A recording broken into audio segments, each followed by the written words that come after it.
Hello everyone, this is Anthony here from Bless You Daylight, and today we're going to play some more Idle Slayer. Once it loads up, should be quick. Do I did it, dumb did it do. Do. There we go. Oh, I have the audio on. Slow that down. There we go. Don't want a feedback loop happening. Cloud syncing. Yeah, normally I've been kind of opening the game up before recording, but today I was like, you know what, I kind of just want to play and do things the old-fashioned way. Get these really quick. Send them all. Daily bonus. Play them all. Send all again. Let's grab this bonus stage. Grab these two. We'll start the bonus stage because it's been over 8 hours since I played, so that divinity activates.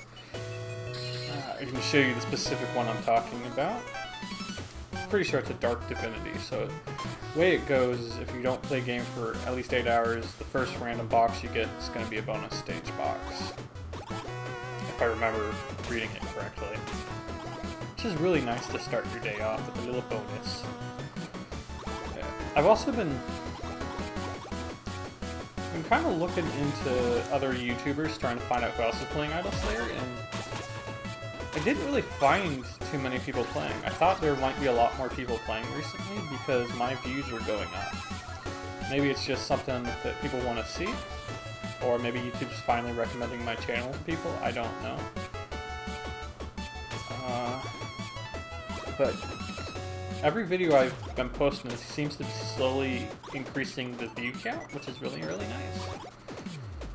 Now, in my last video I did discuss that I might start live streaming. I'm still not sure how I want to do that, but I want to make it clear that I will be playing Idle Slayer every day and not... I'm not going to replace Idle Slayer with the live streams. It's something I want to do on top of that, because I enjoy playing a multitude of games, and I miss the community aspect that live streams bring to the table. So I'm going to be doing that a little bit more. I could live stream some Idle Slayer too, if you guys don't mind double dipping, but it's up to you. I don't want to release too much content in one day, but I genuinely miss the community built around it. And I think that's why I was looking at, like, for other people playing Idle Slayer, maybe find some tips and tricks. And I did find something mentioned in one of the other videos that I might use. I'm a little weary because I don't want anything spoiled for me. I like to find it in the game, but there was a trick someone mentioned during Ultra Ascension that to make the early game a little bit easier, they spawn in a key automatically. I think I know how to do it without cheating it. So next time I Ultra Ascend, I kind of want to try it out. They also mentioned something I've thought of in the past that I haven't really done, which is letting your minions get the affinities maxed out. So when you Ultra Ascend, you get double the affinity points. Or divinity, not affinity. My apologies. I always do that, where I change the name of certain things. There's so much to keep track of in this game. Because you got your souls, your Slayer, which turn into Slayer points, you got your coins, you got your levels on your equipment, you got your craftables, your armory, your skills, your advancements, upgrades. So much to keep track of, and materials for crafting. Okay, two more daily quests on top of that, because it's always nice. We killed enough shinies. Got some 10,000 cobras. I did... right. I needed to kill 9,000 gold cobras, but we just got that. So that'll increase our shiny odds. Might ascend here immediately here. We got 9 billion souls. Slayer points, my apologies. You get enough souls, it creates a Slayer point. That's why they're called soul multipliers when you get the bonus to them. Okay. But the divinity I was talking about that guarantees the random box is this one here. The first random box will be a special random box if the game has been closed for more than 8 hours. So I've closed the game for 8 hours.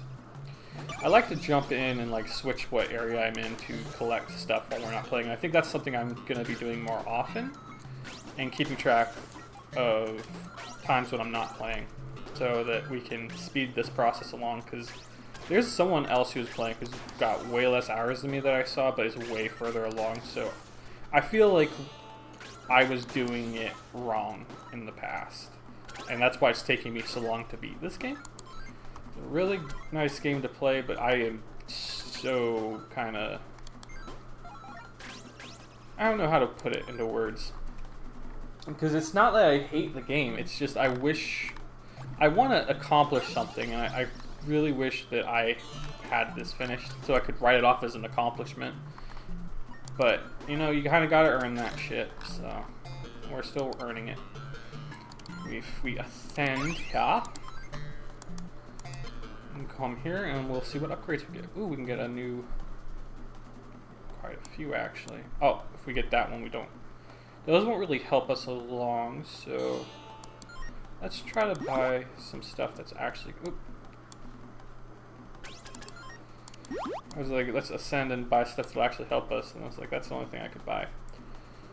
Normally, like, what I like to do is check to see, okay, what's the next thing I can get, and wait until I get my Slayer points up to that, and then ascend. Because we're catching up, I was kind of just letting it accumulate, and then at the beginning or the end of the recordings, I was going to ascend. But I think I'm at that point where I need to be focusing on the next thing. I think 3 billion here. That's going to be really, really important to grab. So yeah, if we 3 billion Slayer points, that's when we'll ascend. We'll keep ascending as quickly as we can. Go down here, collect all these. This is a lot faster than what I used to do. I still don't like it because it's so uneven and my brain really works in weird ways. I am not a normal person by any stretch of the imagination. So this does bug the living crap out of me that the numbers are so odd and uneven. And it's not, I don't mean that by like even numbers. I mean that like you get 316 instead of 300 or 350. Something like that just rubs me the wrong way. I can't explain it. I know that's way quicker right there. I've also changed the microphone position today, so hopefully that's not too bad. It's really close to the mouse, so I'm going to try to avoid clicking, because yesterday I had a mix-up and I couldn't see my screen, so I couldn't sit comfortably, and it kind of cut into the gameplay. So I thought, well, what if I like rearrange it? And I think technically the microphone is now closer to me, but it's also really close to the mouse. So there might be a little bit of a clicking issue here. I'm just going to purchase these. Caught up. Right here we need the golden cobras to kill for our quest. Let's try to get up. Or what I could do, actually. I have a wireless mouse, so I could actually, if I'm doing a lot of clicking, I could actually move it away from the microphone really quick. There's something that's really satisfying, like clicking a lot for me. It does something for my brain, and I really enjoy it, but it definitely could get really irritating if the mouse is right next to the microphone and I'm clicking a crap ton. But Ascending Heights minigame.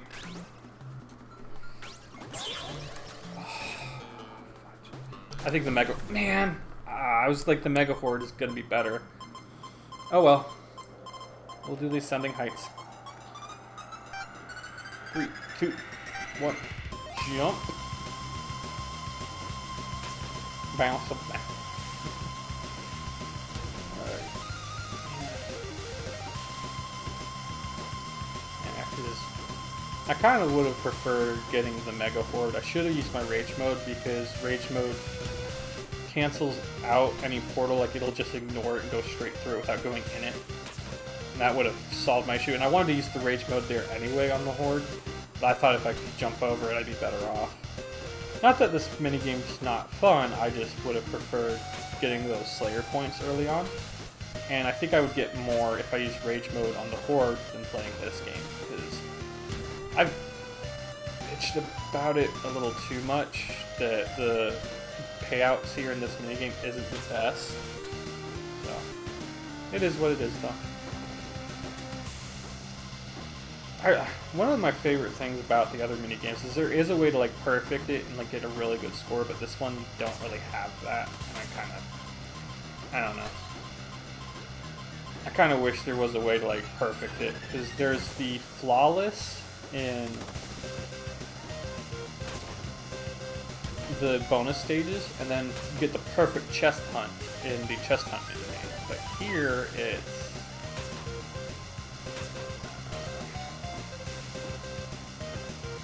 there's not really any way to be like perfect. You also like it's really difficult to get all those ices, and I'm like, It is probably just a skill issue, and maybe there's something later on that will change it. Because this, like I've said before, I'm nowhere near finished with this game. I'm not playing very efficiently. The more I watch other people play, the more I'm like, yeah, I don't know how I'm not playing super efficiently. Like I don't know what I'm doing wrong. But there's a lot of people way farther than me who have way less hours in this game. So I'm not exactly sure why. That is maybe they. And I don't want to say they bought a lot of the upgrades like with real money. I don't know. I feel like that'd just be complaining.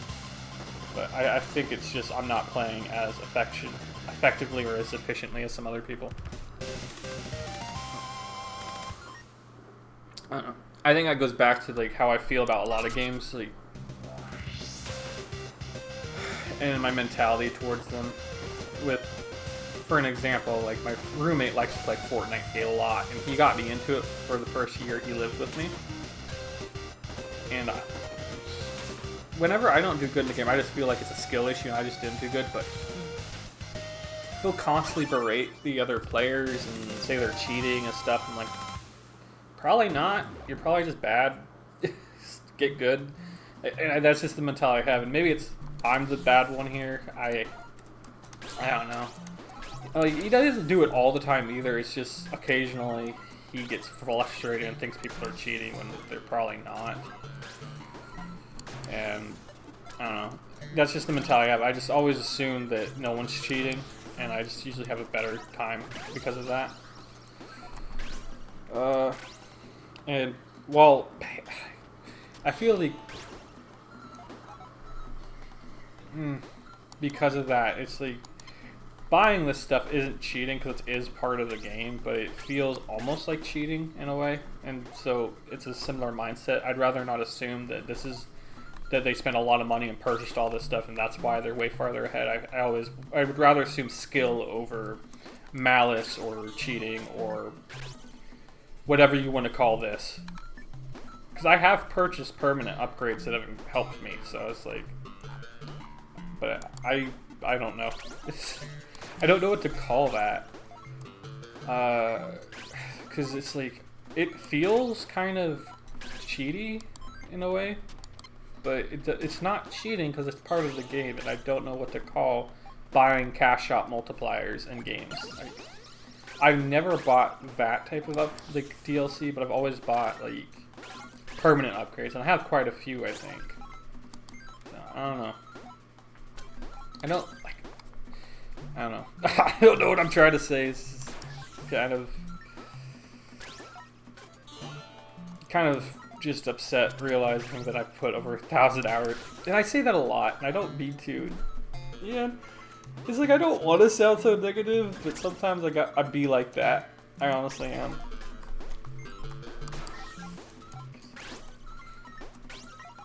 Okay, we already have the golden cobras unlocked. I didn't know if I'd unlocked them yet.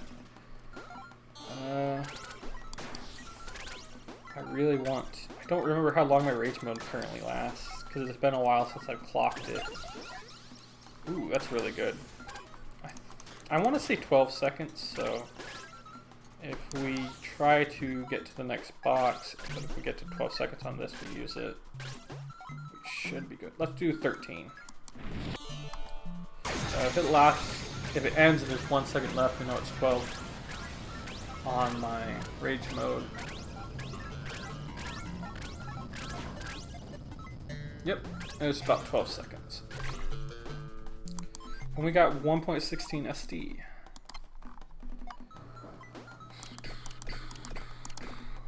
Purchase all these, get our bow upgraded so we can shoot the electric arrows I love so much.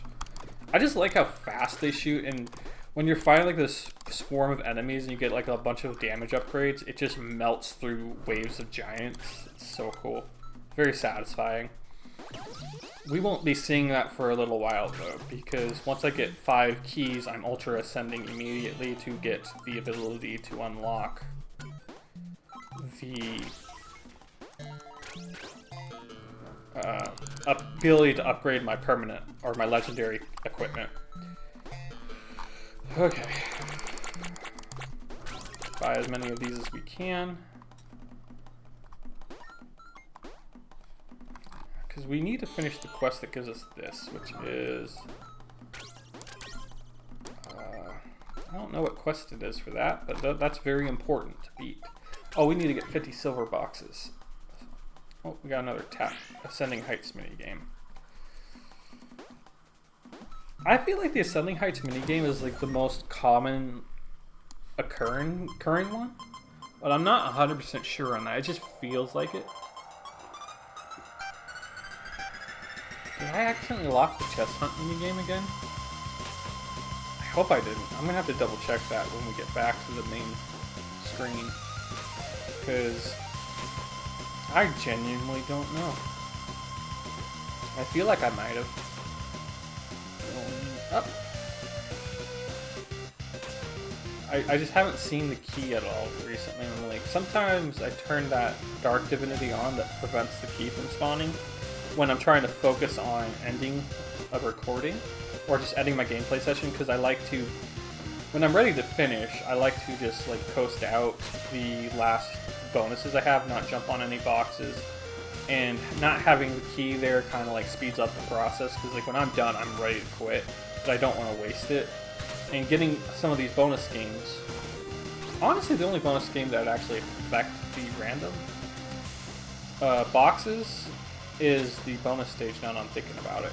So it might be beneficial. You can't really turn those off, can you? There's no dark divinity that turns off the bonus stage boxes, because that happens randomly based off of the random boxes, as far as I know, because it's kind of like a mechanic hidden in that. So you got a chance for a random box to spawn, then you have for every random box you have a percentage chance of it being the bonus stage. So I'm not 100% sure.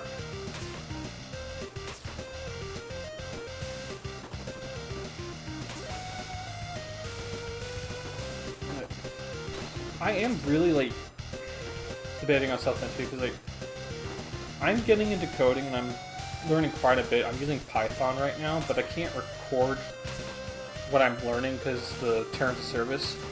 So I thought like what would be really cool is to try to develop something, taking what I learned in Python and looking up its variant in another programming language, like what Unity uses, or Game Maker, and try to make a game similar to this and edit in what I want into the game, if that makes any sense. I don't want to just copy it either. Like, I'm not trying to rip it off. Just, there's a lot in the... Oh, no, I got the chestnut minigame. Okay. There's a lot this game offers that I wish was a little different. So, rather than bitching about it, like, drawing inspiration from this game, but making my own changes to it, and kind of, like, putting it out there. I don't know. Because I do like this game. There's just so much I would change if it was my game, but it's not my game. So, like, this chest hunt mini game, I wish was more like Minesweeper. If you've ever played that game, where if you hit it, you then, like, you're within this much of a mimic. Or perhaps if the mimic pops up, you have the ability to quickly play rock, paper, scissors with it, and if you win, you kill the mimic. Rather than it being a percentage chance of defeating it. Because then it feels like it's still luck-based in a way, but it still feels like it's I'm more in control with it. And I don't want to knock the developer of this game, because I also feel like once I try to make it myself, I would learn that my ideas aren't as easy to implement as I originally thought, and it probably is a lot harder. And I really like this type of game though, this incremental, like, building it up. I also like the idea of like each zone having its own special mechanic. So, and if I do that, I could actually, maybe we could even do a crossover someday where like my characters are part of their game and vice versa or something. Because he has done a couple crossovers before, but I also don't want to steal his game, like, in any way, like, so that's the biggest issue I would have, is like trying to find that sweet spot of actually drawing inspiration but not copying everything from Idol Slayer. I had this really cool idea though while playing it, because I don't know if any of you know about cryptocurrency and bitcoins, and I'm not going to get too in-depth into it, but one bitcoin can be split up into what's called Satoshi, and it's like, I think it's one millionth of a coin is one Satoshi, and it takes a lot of Satoshi to make one bitcoin. I was like, what if someone did that to the dollar, and instead of trying to get your first, like, here I'm at 1.74 quadrillion coins. What if it started off in the reverse, you don't even get like a penny.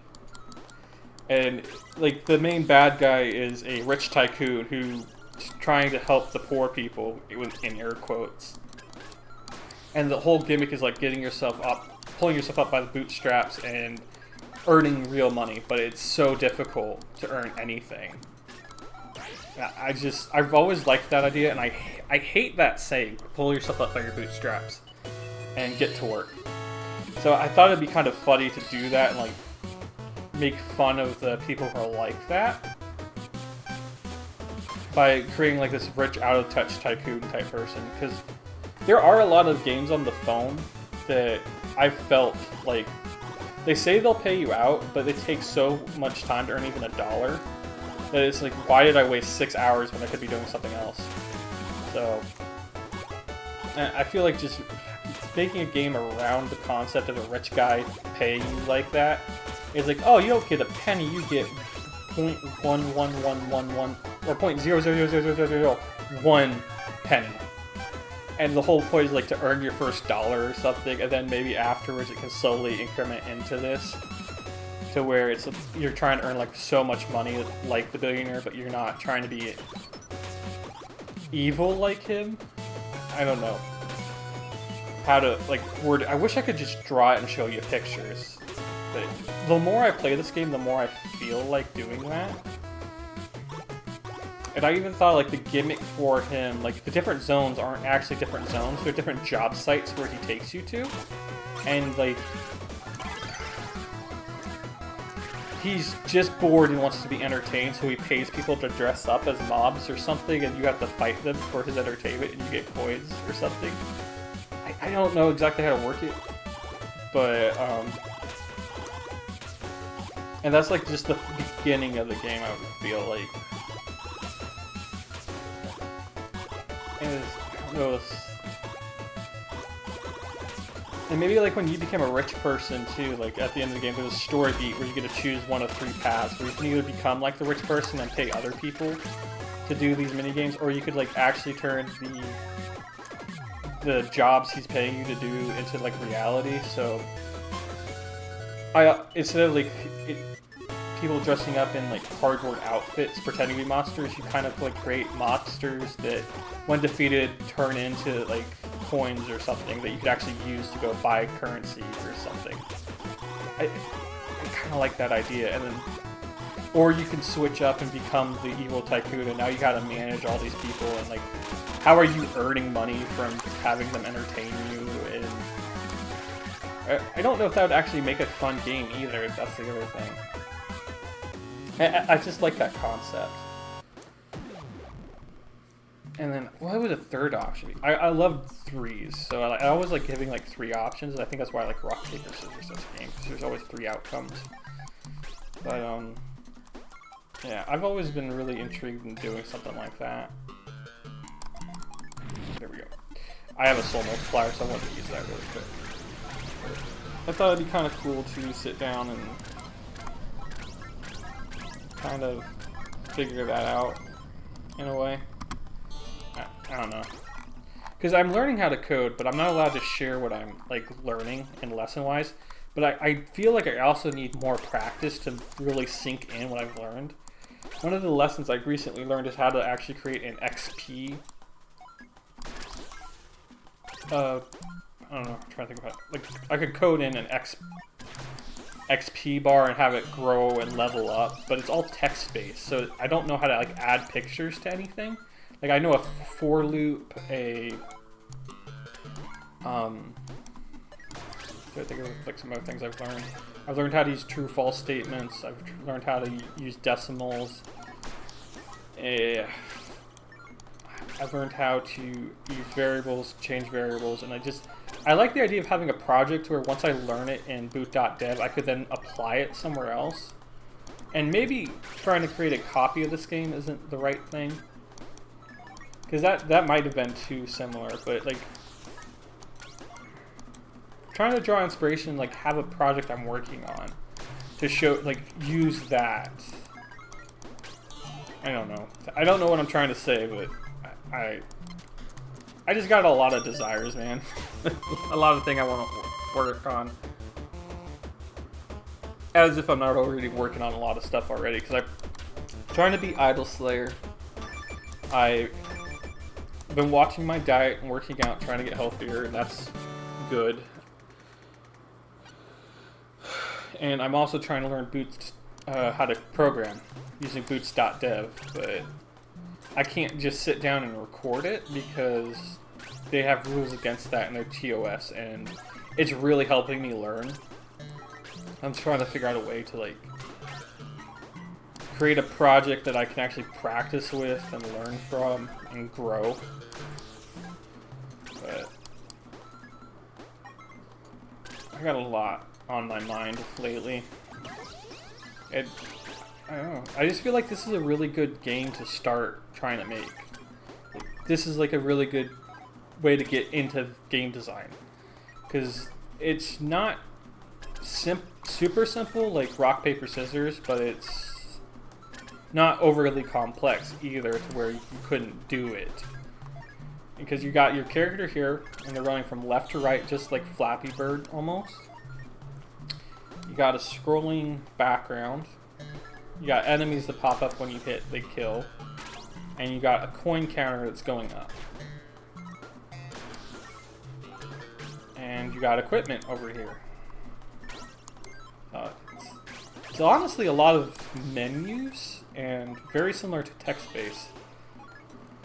It just...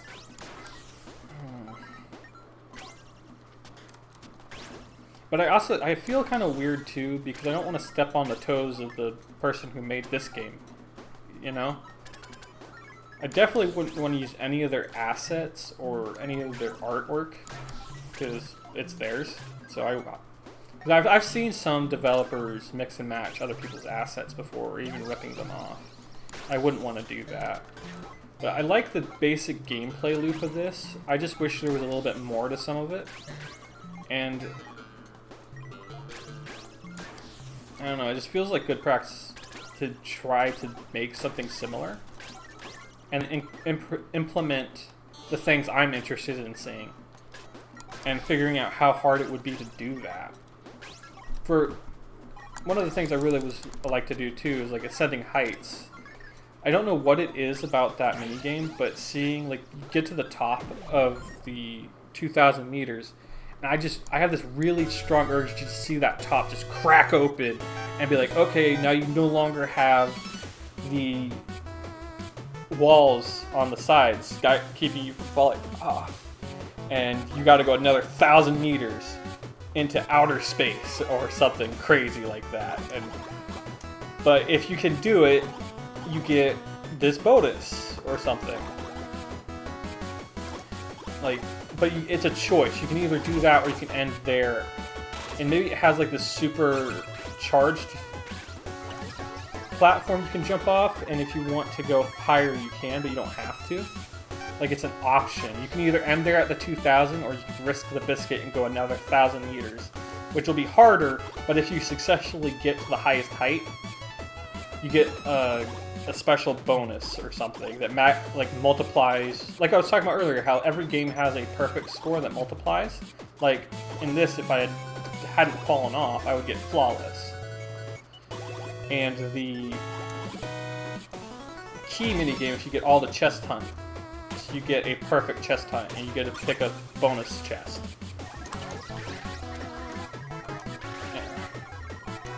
I just have such an imagination, and I want to use it, I guess. But I don't want to step on the toes of the developer of this game. I guess what I could do is just try to make what I want, and then change it. And if the developer of this game actually kind of gets upset with me or anything, I just not release it to anyone else. Because there is a lot of this game does really, really well, but there's so much stuff I would want changed. And rather than kind of complaining about it, just make my own. Like, one of the things I really, really like the idea of is these silver chests here. Like, what if you got 100 and you could make it a gold chest that triples the whatever the random box would be? That'd be pretty cool, but you can only do it once you bank off of the silver chest. So now they have 233, I could swap 100 of those chests for 10 gold chests, or something like that. Now, it's like, obviously that wouldn't be as worth it as silver chest, but maybe like there's something later on you can get that could multiply your back, what you get back in your exchange rate.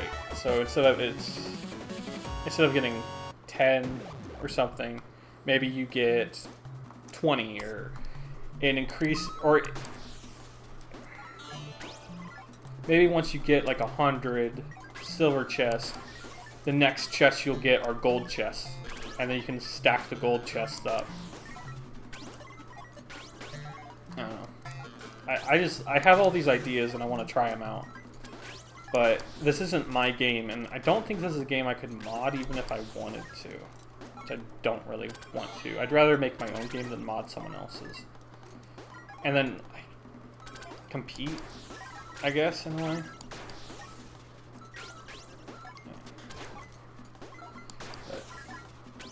I don't know, I just got all this passion and imagination that I want to use, so. Oh, another Ascending Heights minigame. Seriously, how many have I had? Had quite a few today.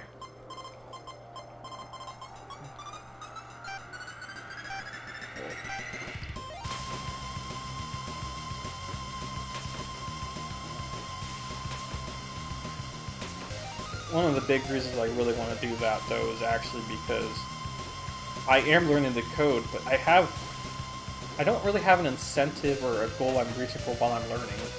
So a lot of it kind of goes out my brain after I learn it or work on it. Yesterday, I didn't even have the energy to do it because I've taken a few days off from Bootstop Dev on coding because I used up my freeze streak or whatever. So I don't know how to. I think what it is similar to like in school when I'm trying to find something like homework to do to keep the lessons fresh in my head even when I'm not doing it, so I can use what I've learned and it ingrains in me better than what I've just doing the lessons. Because I'll do the lessons and I'll go off and I'll remember vaguely what I did, but I always, whenever I jump back in, I have to go like, okay, what is it asking me to do again? Because I don't quite remember exactly. Because I only got one lesson before it went off into something else new. And I just need a little bit more practice with it, but they don't have anything I can practice with, if that makes any sense. So,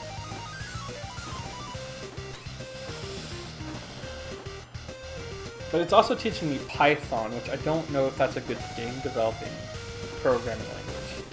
But I also know like one programming language can usually transfer over to another one very easily because there's usually an equivalent in each programming language.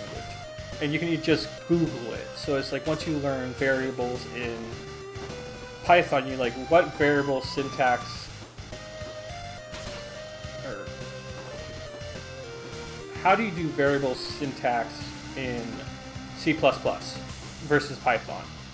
Or how do you do a for loop in C++? Because that's something I learned in Python.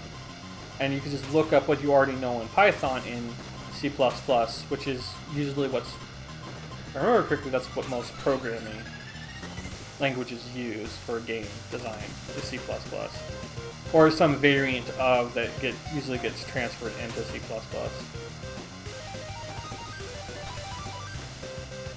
I'm also kind of weary though, because a lot of, I don't know, there's so many games out there, I don't want to accidentally rip someone off. That's my biggest concern. Or come across as a passionless cash grab. But like right here, I have this here, and there's just part of me like wishes that this would just fall off. Like you see a crack here or something, and it just got blown off the top, and there'd be like a special platform here that's like rainbow colored that like shoots you up like 3,000, or you could jump over it easily and just open the chest. It's like pick your own adventure type of thing, and that's like how you get your perfect chest hunt there. I've said this once, I've said it 100 times. I wish this timer would go down even if you're in a mini game. Like, no matter where you're at, this timer should go down, and it doesn't. I know it's not really that important right now because we're trying to kill... Did we... Oh, here, the golden cobras. We got... Oh, shoot, I forgot. I forgot that I'm supposed to be doing 50 silver boxes. My bad. I've been talking so much that I forgot to do this. Deactivate. But yeah, there's a lot that I like to think about and do, and if I was making my own game, I feel like I'd have that creative outlet, and since it's my game, I can change it to however I want. You know, it'd also motivate me more to like stick with the boots.dev, and kind of like how I changed it up when I was first losing weight. I didn't like the first workout choice I chose, so I thought trying to do calisthenics was a good idea. And I learned I really don't like calisthenics. There's something about it that I just don't enjoy. But then I tried weightlifting, and I found I really like weightlifting. It makes me feel good. I only have to do it 2 to 3 times a week to get progress and actually like get stronger. So it's not something I have to do every single day like calisthenics. Or at least that's what the hybrid calisthenics app was making me do. I only took like 1 day off. It sucked. So... And I also liked how the sets and the reps are lower for weightlifting versus calisthenics. So it's like I can do less and get more of a workout in a way. And it is a little bit more expensive. Like I did have to go buy 2 dumbbells, and I have to have a gym membership if I want to use like the really good equipment, but it fits me more. And if I had just given up and I hadn't changed some of it, I don't think I'd be as happy as I am, or as far along on my weight loss journey as I am now if I had just stuck with calisthenics. So I feel like changing up a little bit here and there is always really important, to not give up on a goal, but slightly alter what you're doing so you actually enjoy what you're doing. Kind of like here with Idol Slayer. I started out, I was playing by myself for months on end, and not really getting anywhere, kind of getting depressed because it's the only thing I was working on.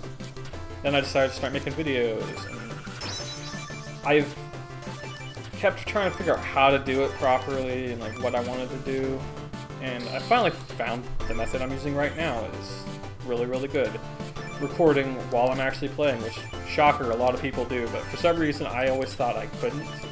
Because I was trying to enjoy the gameplay, is really what it boiled down to, and if any of you watch, you can tell, like, I constantly forget what I'm doing in the game because I'm talking too much. Although right now, all I'm really trying to do is get the golden cobras killed. Holy crap, Batman. 172 billion? Didn't we astral ascend at the beginning of this with only 10 billion souls, Slayer points? Dude.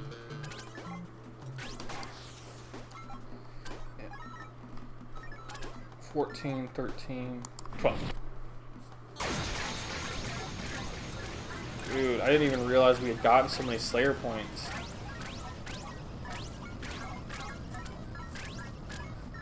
I do need to take a quick break, so I think what I'm going to do is, we haven't really used this at all. I'm going to go here, I'm going to pause, and we'll be back in a second. Nature's a calling, let's put it that way. Alright, nature has been answered. But, I did actually take another quick second to Google it, and GameMaker actually has its own proprietary language, but it's very similar to Python. I don't know why I clicked on this lady.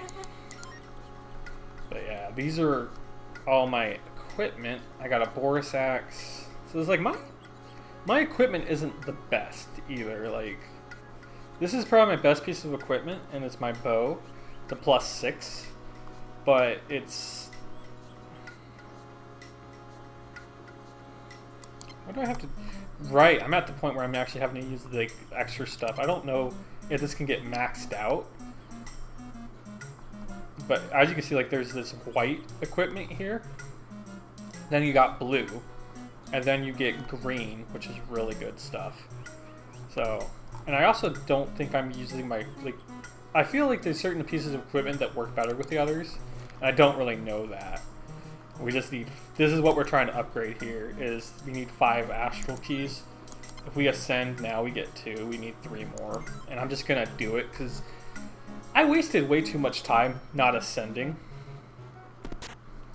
And I haven't been using her at all. Every hour, she'll give you a special drink that gives you a multiplier like that.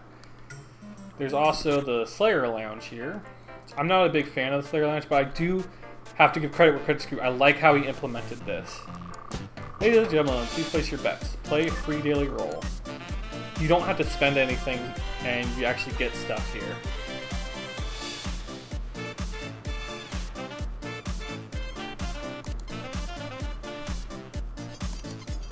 I don't know, I feel like red. Ta-da! So now I get 2 coins, because I have a special bonus that gives me 2. If you don't have that, you only get 1 here. Then you get to play again, and you can keep going.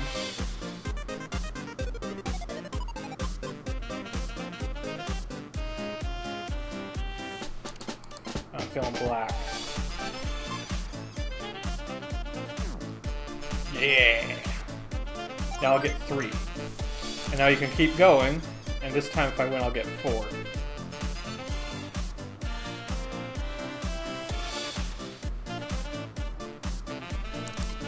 Black again. Ah, it was red. But now we're done. And we can wait until tomorrow, or we can use... We're feeling really lucky, we can bet those Slayer chips we have. And... we get this free spin. This will give us... Yeah, we got 5 roots. This is fine. And then come over here and spend your coins you get. Your tokens. All the items left you can actually buy with gems too. But you can't get these... You can't buy these outright, the tokens. You can only win them through the free spins or betting on them. So I like that you can't just purchase it. Now you can just purchase these, which is cool, but I'd rather just save up for this. These eyes can only be gotten through this or here. I have quite a few. Yeah, I have 352. I won a massive, like, slot of these here. I don't remember. It was like 400 or something. Like, it was insane how many I got. But this... I really like that this was added. Other than that there are two other things we need to do in the village. And they're actually over here. There's this here. We need 5 chests and 300. I don't think that's going to give me anything really good. And there's one other thing I know of, but I don't know what I need to do for it. We helped him, and he gave us the upgrades for crafting these. Which I haven't really used because I'm not really fighting any bosses. Yeah. That was his hut that we gave, and it took me 3 months to get that crap. In that same amount of time, I actually could have gotten this done and the other thing. And then there is one more thing that I think we can do, but I don't know what it needs. And it's right here. You could light the dynamite if you could summon fire. I don't know what summoning fire is, because I actually thought for the longest time it was if you got dark divinities, and it was this. But no, that's for only spawn the fire type evolution of an enemy. So I have no idea what the dynamite is for. But those are the only things left in the village I know of that we can do.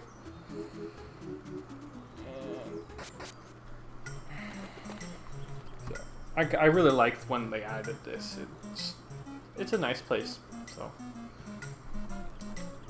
if I had my game though, I would probably have that be like a starting point, and then you go out on missions or something. You know, that might actually be better. I just thought of this idea of, like, instead of having it be a curmudgeon who pays you really badly, what if it was like this secret mission where monsters are invading the world and you have to go slay them? So your home base is like almost like XCOM, but you're trying to be secretive. Like some of those like there's a lot of anime that I like that, like Cardcaptor Sakura, Jujutsu Kaisen, even Bleach in the original season, where Ichigo's trying to keep a secret that he's a Soul Slayer. Or a Soul Reaper. I said Soul Slayer. So you have these missions, and maybe it pays you so little because you need to earn what are called multipliers. And that could be your like upgrade skill path, that it increases your earnings, that helps you slay the monsters better. And it's all about trying to keep the world safe without scaring everyone half to death that there are actual monsters invading the world. That kind of sounds cool. I like that idea, like, because that then draws inspiration from Idol Slayer and also a whole bunch of anime that I like. That's probably, and like the rich guy isn't really an asshole. He's just the guy who funds the operation, and he tries to find people who are down on their luck, so they can pull themselves up by their bootstraps. That's starting to sound a lot better. Drawing inspiration from multiple sources. I like that idea. I need to save, write that down or something. That sounds awesome now. So, man. I really like that idea. So you have your home base, it's kind of like the village, that you can upgrade and do stuff in. And you can go out to different areas of the town, and there's a different mechanic for each area. Why is there a different mechanic? That's a good question. Oh, why would there be a different mechanic? Maybe it's because there's a boss mob? No, but that don't feel right. Oh. Maybe the different mobs in the area kind of like, their energy they're pouring out is infecting the world in different ways. So interacting with it differently increases your multiplier, and it earns you energy that you can then convert into materials that they then sell to the world, and depending on how much material you can make, that's why they are getting paid. So it's not that they're being rude, but the energy you're making is equivalent to that much of a penny or something. And through doing better at slaying the mobs or the monsters, you'll actually be earning more energy to make more material. So there's a conversion rate. And instead of souls, your skill multiplier, the thing that you increase your level with, aren't the souls of the enemy, but the energy you produce while fighting the mobs. So, like, the more energy you expend, the more energy you produce, so it kind of, like, gets trapped. No, that doesn't make sense. I feel like I'm onto something now that feels like it's similar enough, but different, too. Oh, it could also, the reason everything's like if you notice in Idol Slayer, everything kind of loops, so it creates these monsters are creating a time distortion that creates a feedback loop, which in shows like Jujutsu Kaisen's second season, it opens with a prequel to where when Gojo was a kid and training, and one of his classmates had to deal with a monster that extended this mansion and made it way bigger on the inside than on the outside. So maybe these monsters, to no fault of their own, are causing that, and that's also why you're slaying the same monster over and over and over again, because that area is, they're causing a loop in the area, making it bigger and almost endless.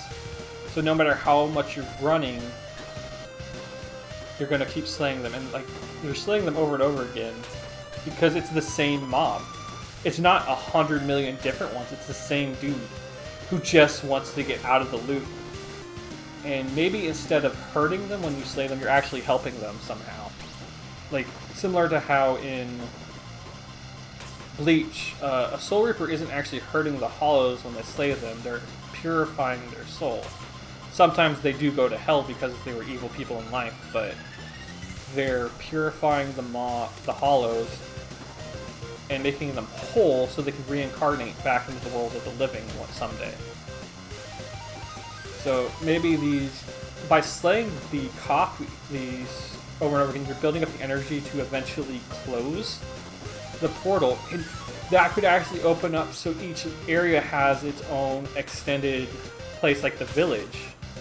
So your home base. So once you like close off an area, now there's different stuff in that area that you can use, and you can run around in like your home base rather than constantly fighting in a endless loop. And that way, there's even an end game. And maybe the new game plus is you now have control over. You have a piece of tech or something that you can open up those rifts and gather more energy without causing a problem. Kind of like turning a negative into a positive, like how we created the atomic bomb, but then we created nuclear power plants, which, you know, some people might still be scared of, but it's at least something like beneficial versus just destructive. So turning the tragedy of these loops into something helpful. Man, I feel like I'm really onto something here. I definitely have that like imagination and energy. Now the thing is, I don't necessarily have the skills to pull it off, but that's the whole point of like doing boots.dev, is to learn how to code. And GameMaker is a very similar programming language. Oh, now I kind of... What if the mobs actually aren't evil, and so you can befriend them, kind of like Digimon? So once you get the area finished, you can befriend them and maybe like fuse with them to power up, and they help you in different areas, and they can evolve. I'm a huge Digimon fan, so I love talking monsters, and I don't necessarily care for Pokemon. Like, I don't hate it, but I don't know. And especially with like the later games, my passion for that that series is run dry, like so dry. I do not see myself going back to it. Like, ZA is coming out, not even gonna rent it.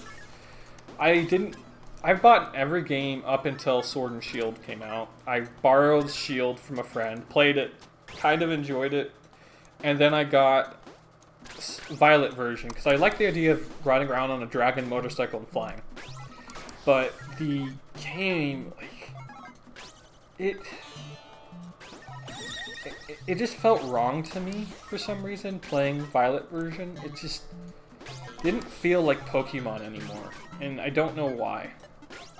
Because there was a lot of stuff to do in that game, and it's like, I don't know like how to explain it. Like, something just didn't feel right. It kind of reminds me of the same feeling I got when watching the Star Wars sequels.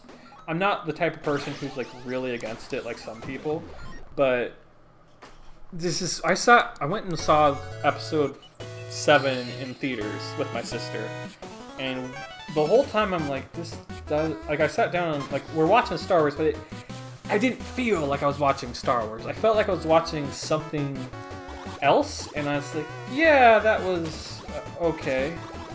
And I watched episode 8 and 9 and just, yeah, I'm just done with Star Wars. And I'm not watching any Star Wars stuff since. I kind of just, they killed it for me, and it's just not me. Now, if you like that stuff, go ahead, go watch it. I'm weird. I'll be fully admit that. I'm a weirdo. Something about that, it just didn't feel like Star Wars. And I have that same feeling with Pokemon ever since Sun and Moon, I think. Because I played Moon, and I kind of enjoyed it, but they changed up the mechanics a lot in Moon to where there was no gym leaders, which I kind of liked. But they also got rid of the HM moves, which I didn't. I'm probably a weirdo for this, but I actually like having HMs and using them. I like having to have my Pokemon use moves outside of battle that were effective. I don't think their answer to that was quite right.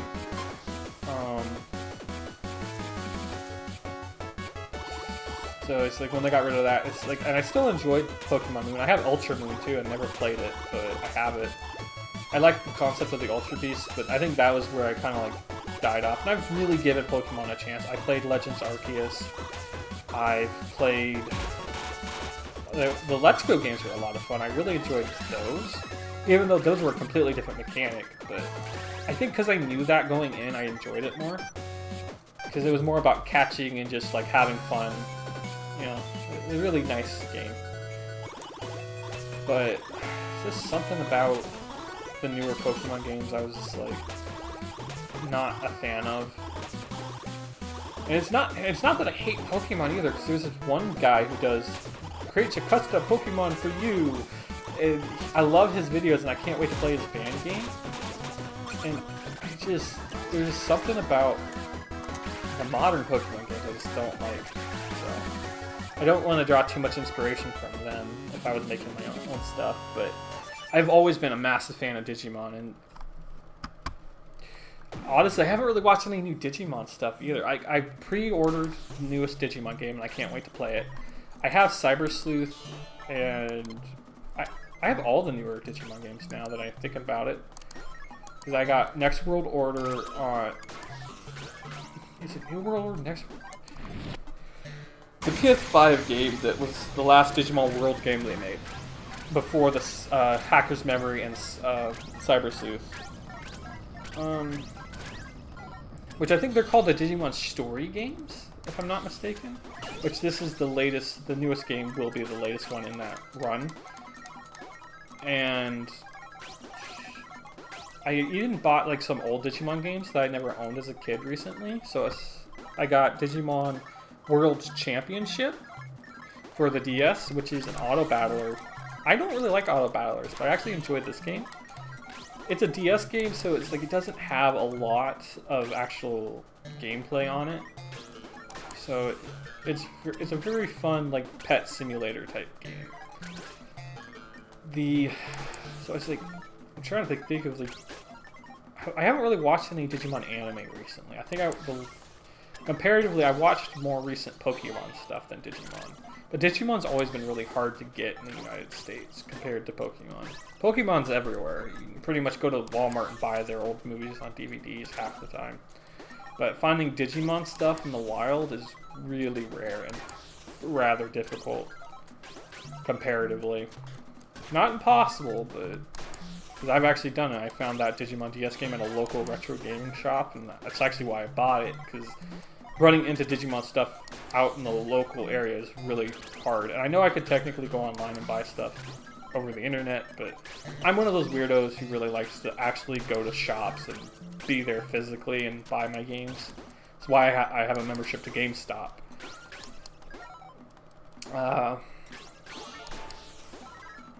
Yeah, I guess I am really into Digimon still. I thought maybe, like, comparatively, like, I was feeling the same way as Pokemon, but it's like, no, I still have all the, like, latest Digimon stuff. I'm looking forward to the new Digimon game.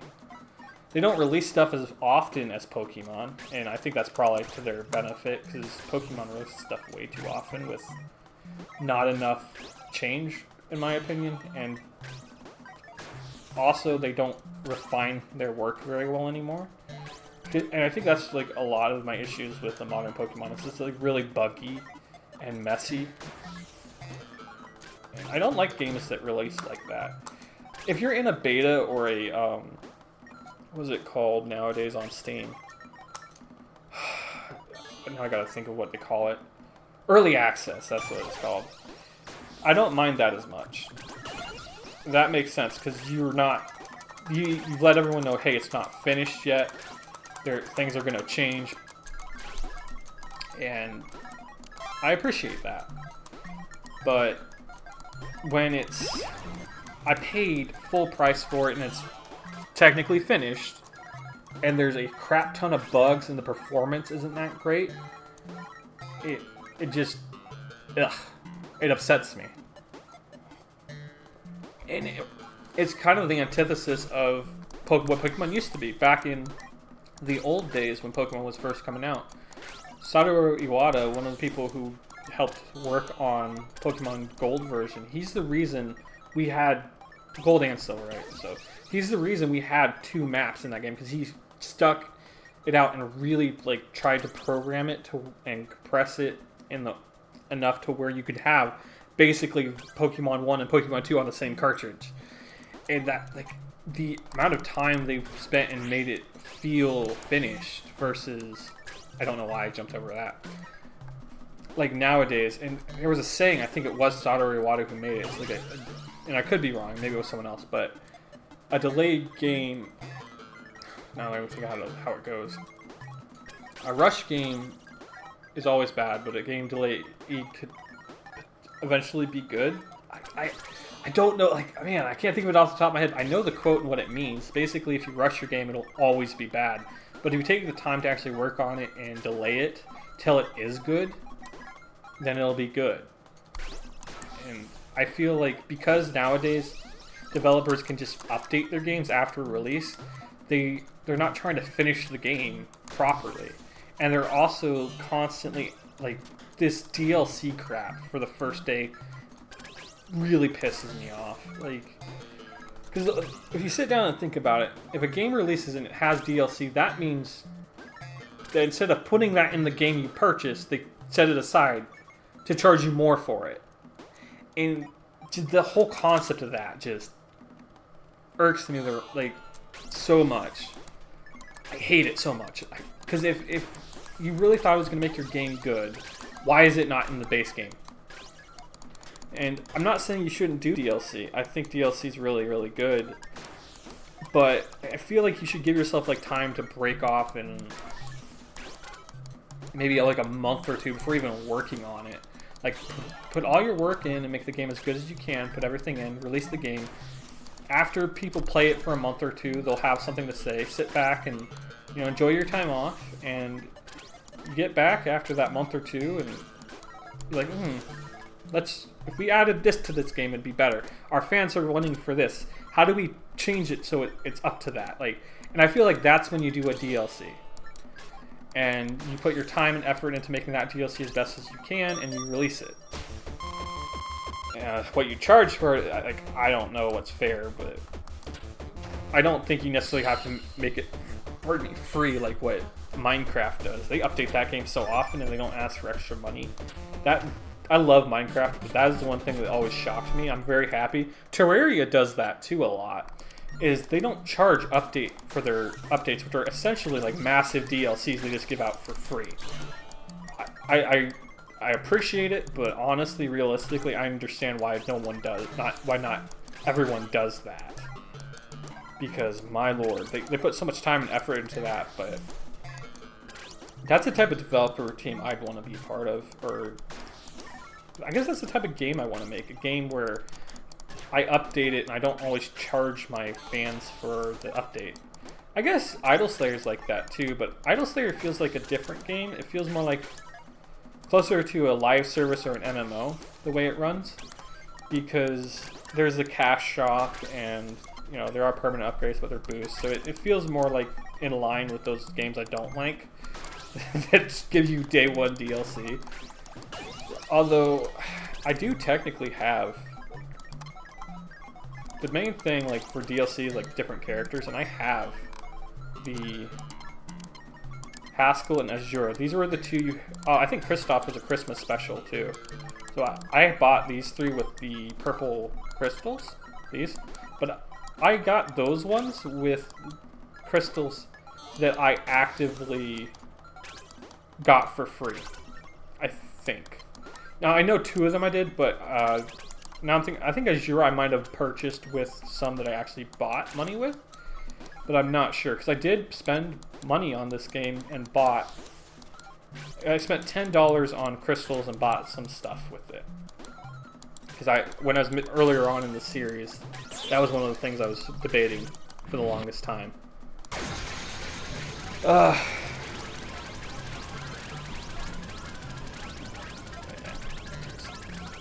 I really like that idea that I was coming out with the game, though. I think that's what I'm going to do, is try to incorporate boots.dev, what I learned on boots.dev into that, and make a series on it? I don't know. If I do, I'd probably only release that once a week, and it'd be like a Friday premiere type thing. That might be what I do, because then I don't have to, like... Because I want this Idle Slayer stuff to be a daily upload on my main stream. I want to do shorts, and I'm not sure if I figured out how I want to do my shorts properly. And I like the idea of live streaming, just to, like a community hangout, like, hey, you guys come in, we play together, talk, and like have a community-based game. So, I really like making YouTube stuff and sharing. Idle Slayer is definitely one of the main goals, and it's not going away. That's really what I was boiling down, or trying to talk earlier, because I was worried that you guys thought... I say you guys, I only get one commenter, but I'm not burnt out on Idle Slayer anymore, and I don't think I can be, because I figured out a very good method where I just chill out, and if I want to play another game, I can go play it. I take 2 days off a week. I take Fridays and Saturdays off, and Sundays and Mondays I work. My sleep schedule is really messed up right now, to where I'm up. I wake up like at 9 at night, and I usually go to bed by 9 in the morning. Like, I'm only up for like 12 hours. I think it's because I'm depressed lately, and I've just... Because a lot of stuff's happened in my real life that just... Yeah. Mom, like I said last time kind of briefly, my mom has cancer. She's going through a lot of crap lately. She's doing a lot better. Chemo's working, but my grandpa's also has cancer, and he's not really doing that good. My grandma, which is his wife, has cancer, and it's kind of gone, but it still gives her issues, and I'm worried about it. My sister-in-law had an issue a while back when she gave birth to her second child, and we got a scare there. I have a lot of medical issues myself currently, and my roommate's been having a lot of problems with the like food stamp office. Like we're pretty on the lower end spectrum of finances. In fact, neither of us could live where we live without the other's support. We're trying though, but life ain't easy. It's rough, and I just.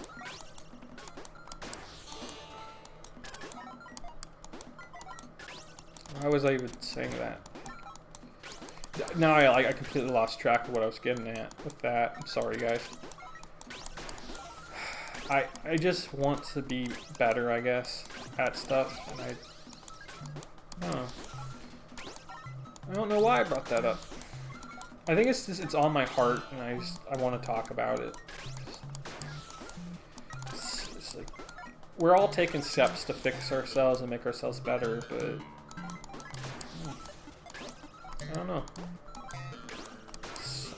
And maybe like some people watching this are kind of going through a rough time. Just being present for other people is really important, and that's something I really want to be. I got all this stuff I want to do in life, and just I guess by making videos I feel like I at least have a chance of a normal life, because I've tried desperately for 12 years to try to work a normal job, and I failed so many times, and I got so many different injuries and illnesses that make it almost impossible to be on a schedule of any sort. My sleep schedule gets messed up a lot, and I was just talking about that because I'm really depressed lately. I think that's what it is. It's just life kind of sucks right now, and I know it's a season. It'll get better just as it got worse. And, you know, making videos helps. I just trying to find that balance, I guess, is where I want. Because I got so much stuff I want to do, but I don't want to overwork myself. But it is what it is. We're still just trying to kill these cobras. 9,000 cobras. How much time have we done here? We're at an hour, 12 minutes. Okay. I don't want to go over 2 hours, so 2 hours is a long time for a video. But,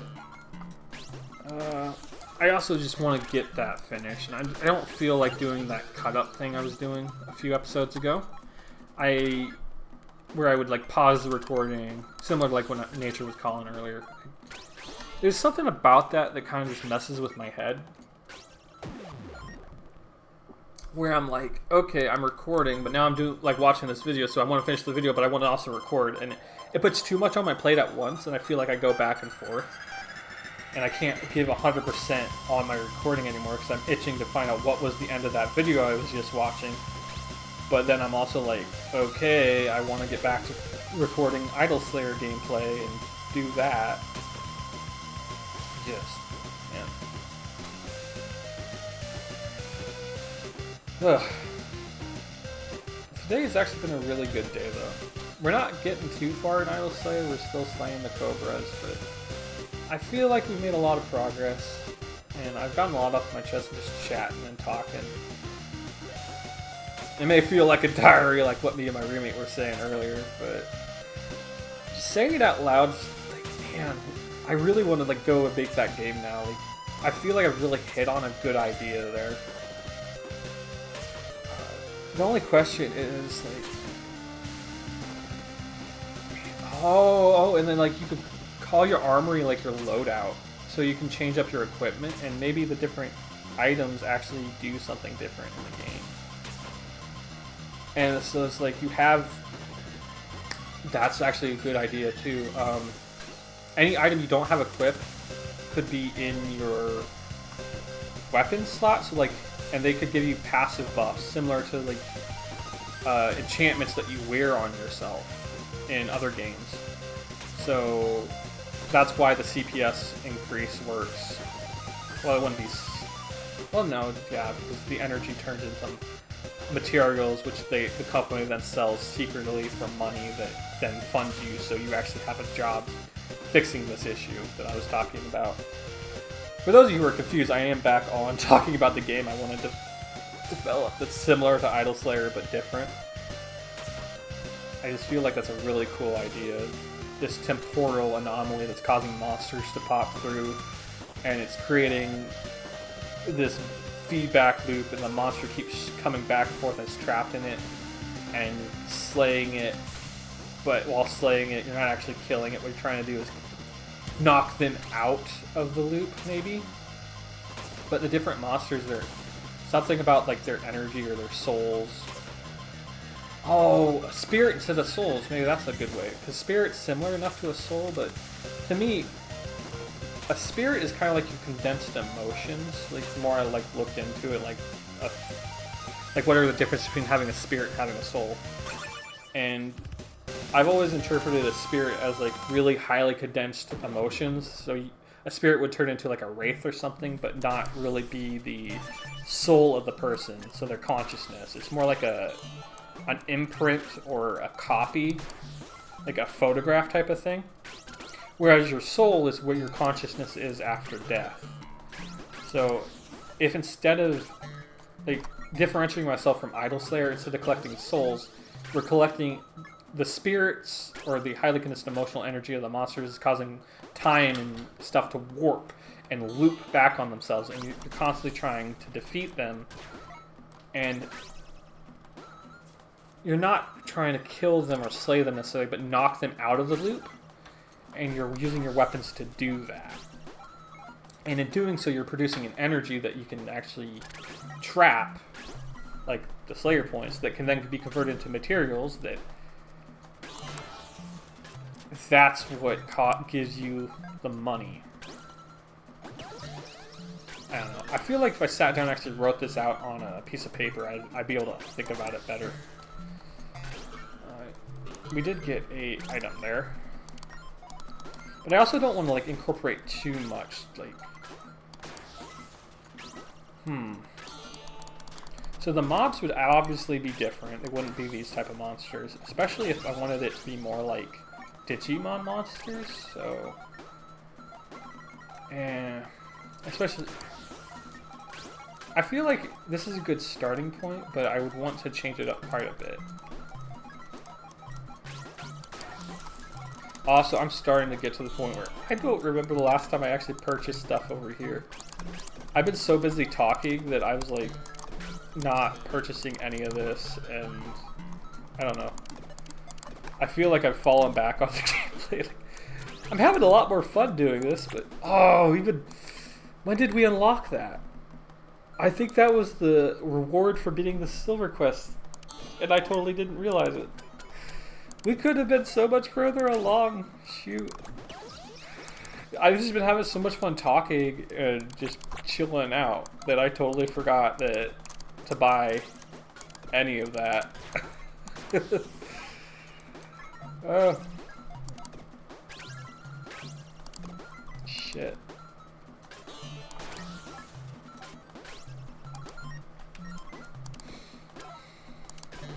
Yeah, now we're up to 70. I think we could easily purchase the next. I feel like this is going to be so much easier to purchase because we just run around. Okay, I'm going to actually shut up and focus on something for a second. And yes. What I want to do is even these out so my brain's not so funky. Go through and get them all to their 10s place. Ah! And while I'm doing that, I'm using like my peripheral vision to see where I'm at on my left of my screen. Trying to get as many coins as I can, and I fudged it up again. There we go. 50. Oh, that was already there. And we got a chestnut minigame. Crap. Like, it's not a crap thing, because we are doing good here. Alright.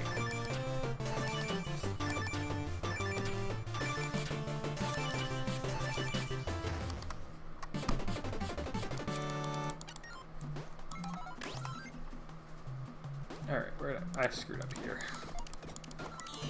We were already at the 0 place there. So, or the 10s. 30. here, 4 more here, 4 more here, 8 here, 8 here, and then go to the tens place. Anything that's not on a 50 or 100. That, and that, and that. There we go. I think that's everything. And then we can do the 50s. So let's go over here. Purchase all of these. Ah! Here we go.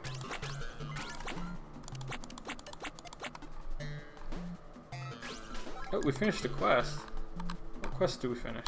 Oh, the daily quest. Oh, we got more quests. Okay. Shoot, I didn't realize we purchased the quest. I was so focused on other things. Got to kill trees.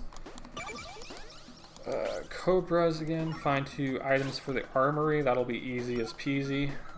Go through 50 portals. That'll take time. Gases, coins, materials from enemies. Honestly, the materials from enemies I think we could get if we just... Nope. Almost. I thought we were really, really low on titanium.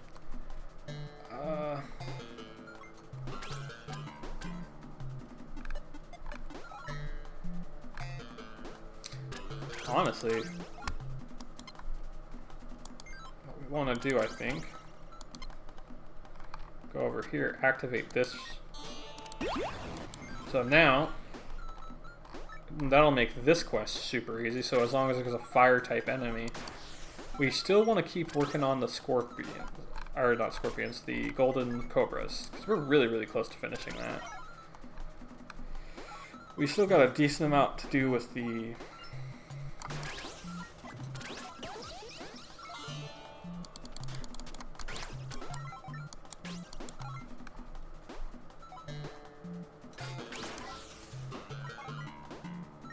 rage mode. Sorry guys, I was drawing a massive blank.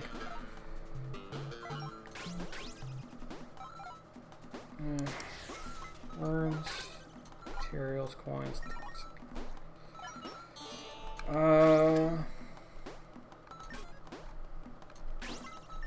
I'm trying to think. I think we'd want to go to the city and switch to Roy for a bit, because Roy needs to kill red jellies. And in the city, we'd have fire bats, I think, and worms. So if we went... Yeah, because that would do the fires.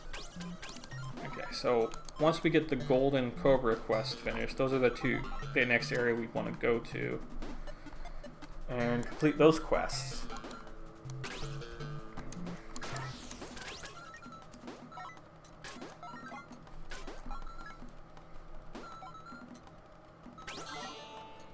Yeah.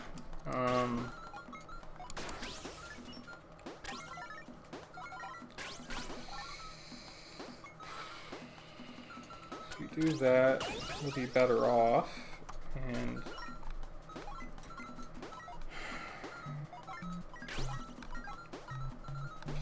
is there anything else?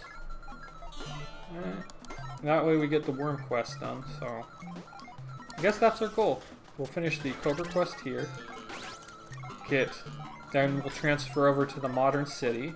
That way we can work on the worms and the fire quest. And was there another one? Yeah, because we'll have to switch over to Roy, so he can kill his jelly. So we'll do the jelly, the fire quest, the worms here. I think those are the only 2, because we can work on these anywhere. So I'll just finish this golden cobra quest. It shouldn't take too much longer. I have a feeling we'll be finished with the cobra quest before the 2-hour mark at the end of this video. And then we can switch over. I think I have to actively be Roy to kill the jellies, but we can switch to Roy, go to the modern city, and let it work on that in between the 2 videos. Or between this video and the next video. And hopefully when we log back in, we'll have that finished, or really close to finished. We can go from there.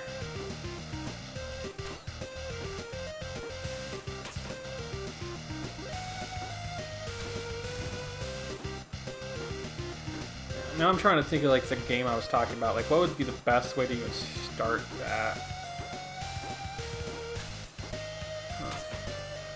I guess instead of creating like the finished product, what I really want to do is create a very rough draft program. Kind of like create maybe a video of like what I want it to look like, kind of. And then program it in, and then like refine it, similar to animation. I was learning how to animate a while back, and I learned that you don't really draw a complete drawing at first. You start with like the very basic shapes, and you do that through the entire motions, and you slowly refine the details in different like steps.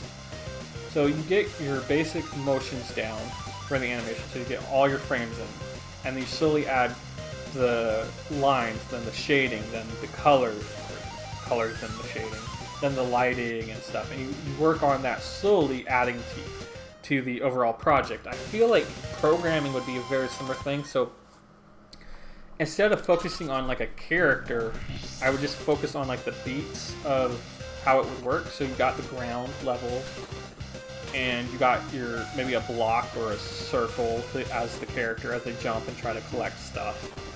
I also don't think coins would be the right thing to be collecting in that game. But like that way I can get the mechanics down first versus the story. And then like once I get the mechanics of what I want it to feel like down, then add the animations on top of it and fix that to where it's proper. I think that's how you do it. But I'm not sure. I've been wanting to like collect some stuff to help me with this. There's a game on PS5 that's a retro game that they remade, and one of the collectibles is the development Bible. Back in the day when you were making video games, I don't know if it's like this anymore, but you'd actually kind of write out everything and how you want it to look in a Bible, and then as you're programming it, you match it to that. I've wanted some of that for a while now, so I can kind of like get a general idea of how it used to be, and kind of use it as a rough outline of how I would program my game. Because I do not want my game to like be this like Idol Slayer where there is no ending. It's just kind of like forever. I would want to develop a game with a significant ending, like I was saying earlier, where if it's a temporal rift and you're slowly trying to close them to fix the world, and each zone, like there is an end point, and then it becomes more like the village here. It'd be its own game, and it wouldn't be a forever thing like Idol Slayer, where it's like you're constantly going forever and ever and ever. There would be an actual end to it. So I think that would also like prevent me from competing with Idol Slayer, because Idol Slayer feels really like a lot more like an MMO, where it's just there is never really supposed to be an end to it. It's just forever kind of game. I say I'm trying to beat it, and what I mean by that is like I want to get all the skills and all the upgrades you can get in the game at the point of me finishing it. So that's kind of like my end goal for Idol Slayer, is just to get all the skills and all the achievements. There are like 600 achievements currently in Idol Slayer, and I have almost all of them, but I don't have all of them. And there we are, the Crystal of Anur.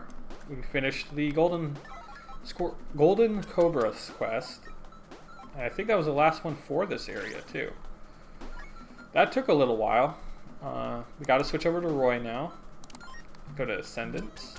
He's actually a starter. He actually used to look just like Anna, except a boy version. So imagine this scarf was red and the coloring was very similar to Anna. They updated that a long time ago, but I remember back when Roy looked just like a gender swap of Anna. So we switch over to him. If we go to Modern City now. I also think that we'll ascend here too, really quick. I'm gonna enter rage mode just for the fun of it. Oh, we finished the quest. I have been ignoring my daily quest today, haven't I? Oh. We might actually be able to do this here. Yeah, because I put a lot of effort into getting that golden cobra quest finished. Let's get the bat quest done before we ascend. That way it's just over with. Yeah, we got 30 minutes before we can move areas again. I think we're gonna pretty much call it here though, because I've been playing for a long time today. Let's ascend, and we got the extreme quest next.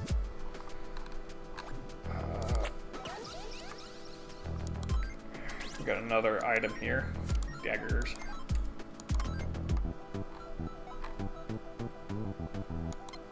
Here we got, I think we ascend. We have so many Slayer points there, I just felt like it was the right thing to do. We were only supposed to get up to 3 billion Slayer points before I ascended, and yeah, we had over 100, so we definitely had a lot. 3 trillion, we said 115 billion. Oh, we got the rage mode ones. Oh man, we could have really been gassing it up if I had ascended quicker. Man, we just... Man. We could have really been going way faster on the Slayer points. We still wouldn't have gotten like further on those quests. Yeah, I said, yeah, let's go back. I really enjoyed playing the stage 2 bonus stage, but let's go to stage 3 again. They do have more rewards, but it was fun for while it lasted. 10 billion. Do we have? No, we don't even have a single stone of time, so if we ultra ascend, we don't get any of that. We're only at 3 keys. We need 2 more.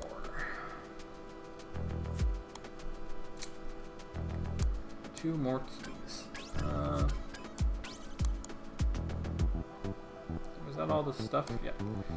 Yeah. Switch back over to max. Buy that, buy that, buy that. Buy. Mine. Seagulls from Flying Nemo, anyone? It's the greedy version. It's the capitalist version of the seagulls. It's buy.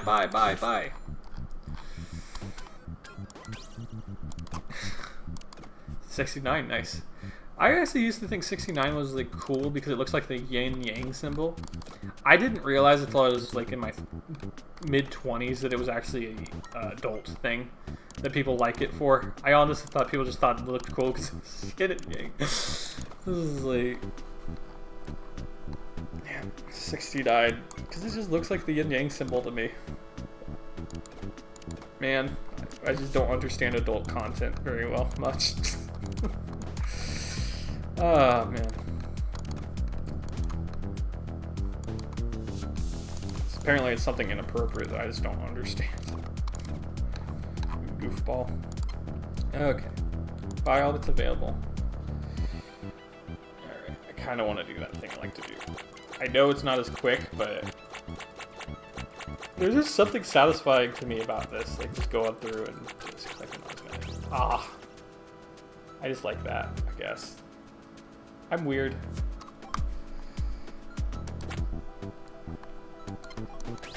I just like doing the clicky thing. I like the clickies.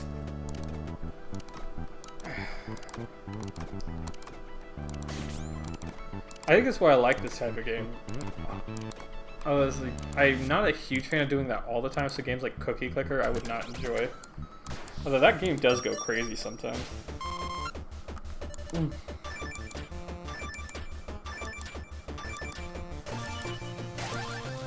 Oh, we got that, so now we get 2 savers. We use one immediately.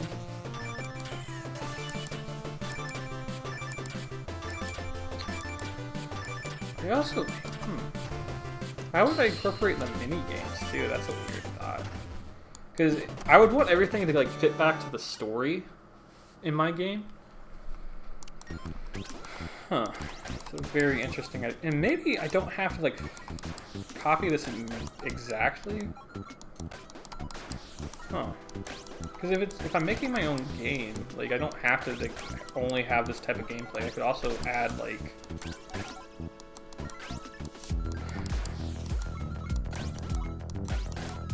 actual platforming or RPG mechanic or something. That's an idea. So like maybe it's like the temporal zones are like this, and then you close it somehow. Not exactly sure how that would work, and it would create something more unique to where like once you get it back to the normal way things are, maybe you can interact with the different monsters and try to befriend them and become something more like Stardew Valley where you're helping the characters. But I don't want to do like I don't want my first game to be like this overly ambitious project and never get it finished. But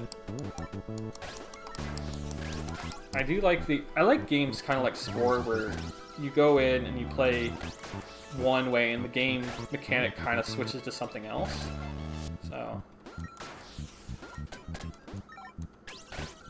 oh, actually, what if it starts out like this and you create something like a control module so where you can expand the area to as far as possible and there's like an NPC, and so it turns each zone into an actual platformer because now they can control how much distortion there is. And it's a challenge for you to overcome, so it becomes more like a platformer.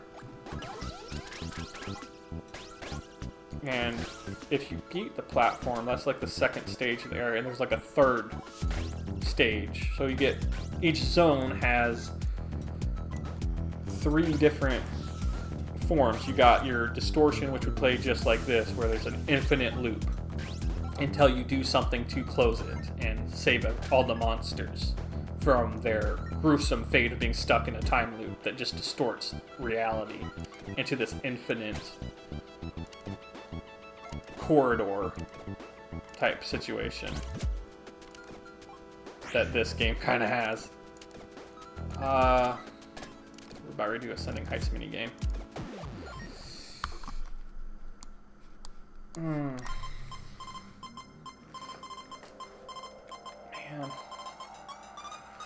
I guess that wouldn't be too hard because, like, once you learn how to program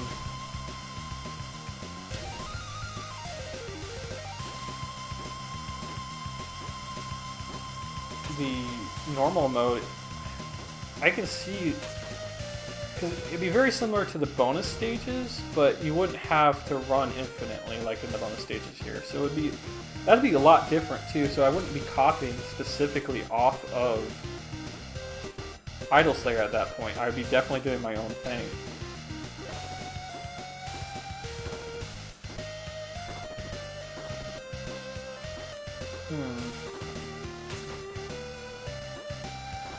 That feels like a good answer to it. Where it's an incremental...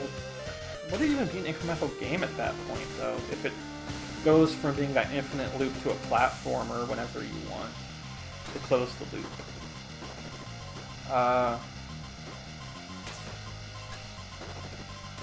And then they have the ability to switch it over and create more like a platforming level.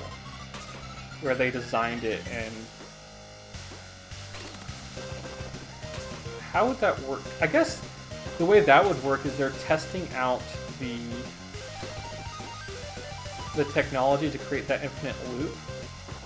And so they limited it so it doesn't create an absolutely infinite loop, but it creates a extended time loop, which kind of creates more material, like creates more workspace if someone edited it into a platformer. So that, and by playing that, it actually gives you more bonuses than the time loop, or more energy to solve, or it gives you a special type of material that the monsters can generate for the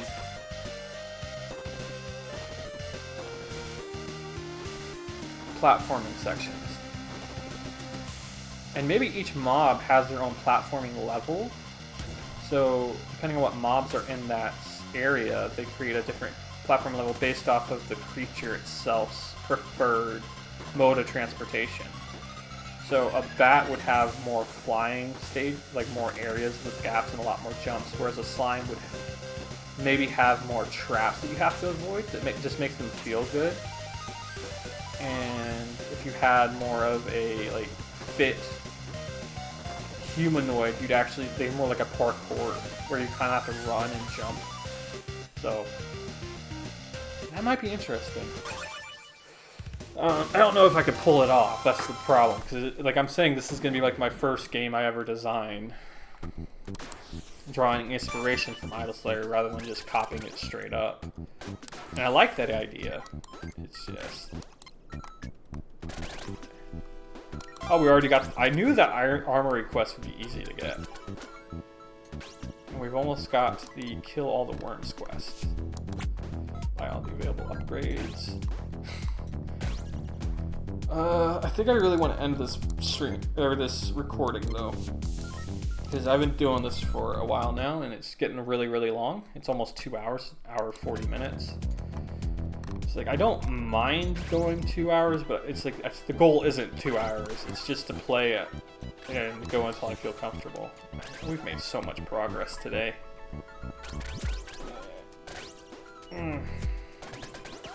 You know, I did say we were going to end it once we got here too. That's the other thing. So let's kind of like go out these last minute 39 seconds with the 10 CPS. I'll double check to make sure we got all our equipment up leveled to maximum.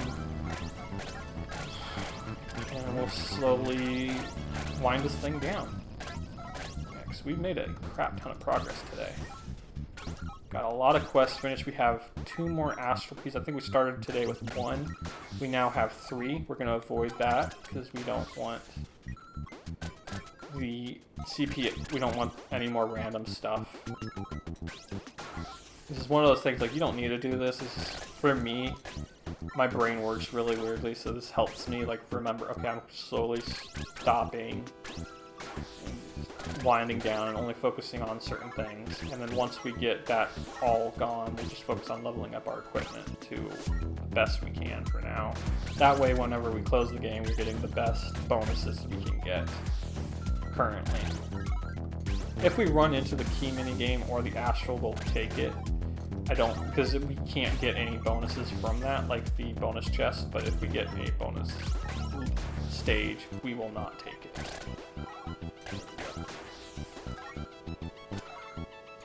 And I didn't focus too heavily on my daily quest today. That does kind of suck.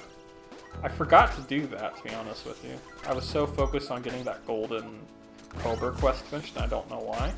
But we got it done. We got it out of the way. Tomorrow we can focus on the other daily quests instead. There we go. We got our CPS bonus used up. We're going to ignore this for now. What I want to do is get all these we can get. So if we can get the highest numbers we can get here, just go on down, because the higher the item is on this list, the more rewards you get per level. Make sure we're just getting the best we can. Go over here, make sure we purchase all of these that we can currently afford. And we're good. We did actually get all but 2 of the daily quests. We're gonna re-roll this, see if we get anything we can do. Okay, we're gonna focus on the daily quest. We can get this because we only got 1 more rage mode. We only have to kill 900 enemies. Let's do that really quick. And then we'll open up our eggs and we'll be finished for the day. So overall, we made a lot of progress. We had a lot of fun. I got inspired. I think I'm going to focus on just getting the Idol Slayer gameplay out every day. This will be the 3rd one in a row this week, I think. Which is really, really good. Now, it may not feel like 3 days in a row because my sleep schedule is messed up, like really bad, so for you guys, it might be like a day or so in between episodes, one of them. But I have basically woken up every day, and the first thing I do after I eat breakfast is play Idle Slayer. So that's, to me, it feels like every day I've released a video. Now the only other issue is I'm not doing my shorts like I'm supposed to, so I want to get that up. Those are supposed to be every day except for the 2 days I take off. So that's Fridays and Saturdays right now.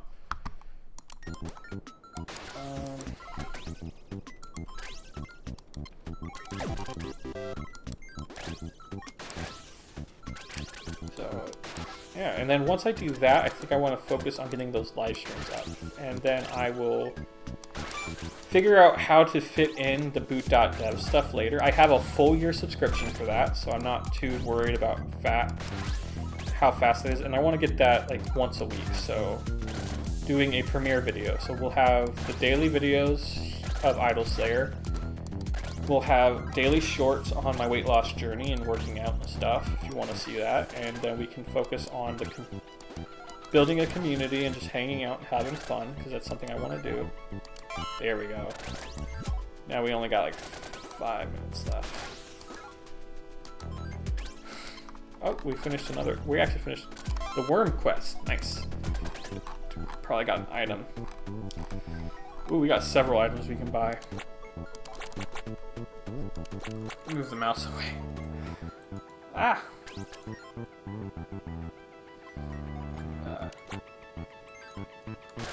So, if I focus on that and getting those done, the shorts should be like the easiest thing to do, but for some reason for me, it's really difficult, and I do not know why. I feel like because it's just something so out of the ordinary for me, because I have to set up a camera for it, whereas like with this, I just record myself playing games, which is so natural for me, because I love playing video games. I love just talking and hanging out with people, and I did not mean to hit that.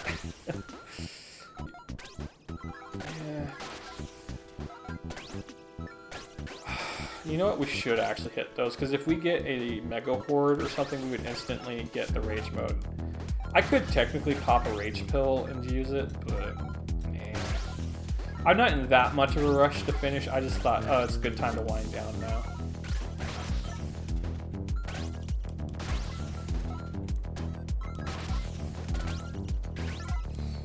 So that's like kind of like the focus for now. I think is what I'm gonna do is get these Idle Slayer videos out, get my shorts going.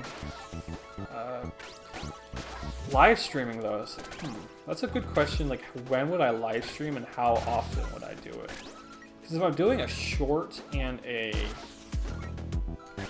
main video like this every day, I don't know if that would be.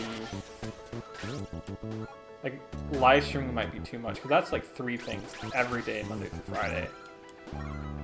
Or not Monday through Friday, but Sunday through Thursday.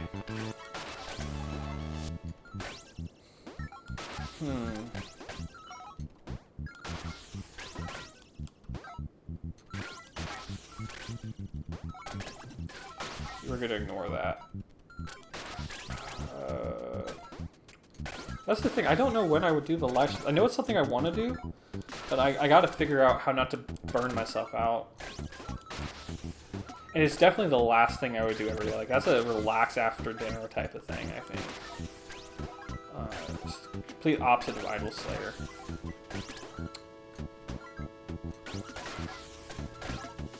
I could do it like every other day, maybe?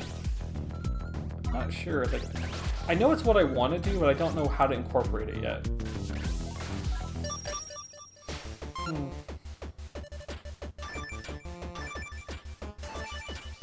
I also don't like want to burn out anyone who watches the channel. Like, 3 things every single day is probably too much.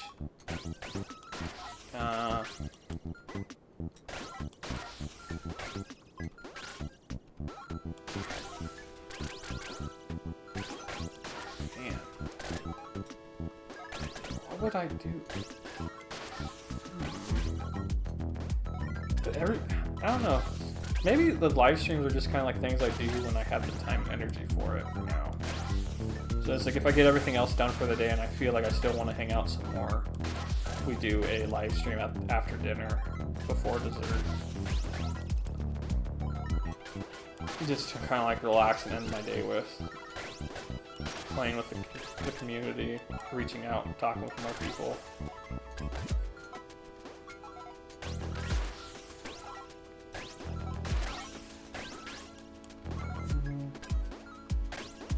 That feels like a good idea, maybe.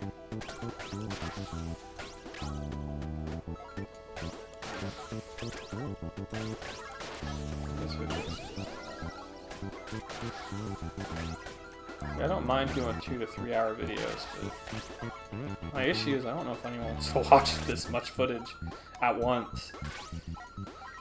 Oh well, I mean, I could all just release it and they can watch as much as they want. It is what it is. I had fun with it. That's all that matters. Did the best I could. Enjoyed myself. Played the game. Got really far. You don't have to watch the whole thing if you don't want to.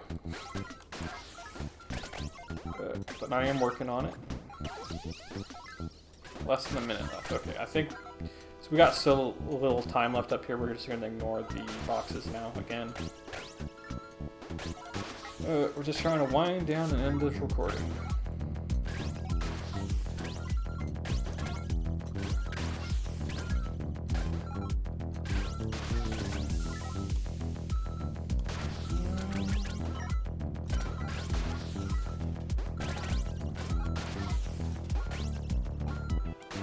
Seconds left. 30 seconds left. We'll open up all the dragon boxes and purchase the stuff like we were doing before and end this. I did think I could get all my daily quests in, but I'm glad I double checked. Getting those daily quests in really helps get you purple stuff, and it gives you divinity sometimes. Or affinity. Is it? No, it's divinity. It's not affinity. I keep calling it affinity, but it's actually divinity. Here's our daily quest for the day. All of them finished.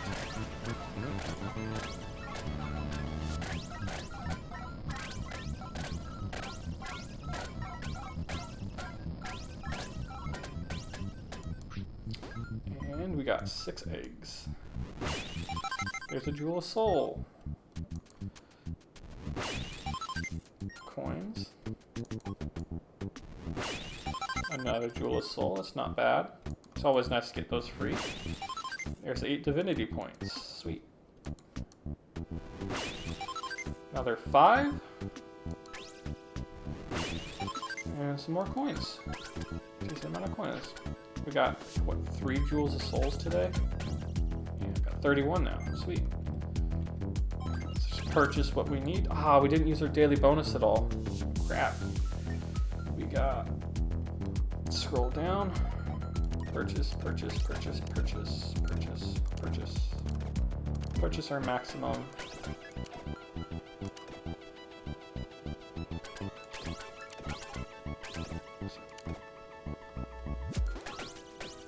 There we go. Just check to make sure we don't have anything over here we can purchase. Yeah. Okay, we're good. That'll be all for today. We'll let this cook, and tomorrow when we log in, hopefully some of this will be higher. We're technically working on these 2 quests here. And we should be getting along. We currently have 3 keys, 2 more and we'll Ultra Ascend, but when I do Ultra Ascend, I will make sure these guys are all max level so we can get our bonus. Because when you Ultra Ascend with them, it automatically collects the divinities and can double them, I think. I may be wrong, but we have to do the math, actually. We got 40, 82, 26 plus 82. Yeah, it would double, because if you add this up here, that's 28 plus 40 is 70. 8 plus 2 is 10. 4 plus 2 is 6. So yeah, if we add the 1 there, that'd be 70. Plus 40 is 110. So yeah, it doubles it. So if you have all these maxed out, when you Ultra Ascend, you'll get double everything. That's it for today. Thank you all for watching. If you liked it, hit the like button. Subscribe if you haven't already, and talk to you tomorrow. Bye.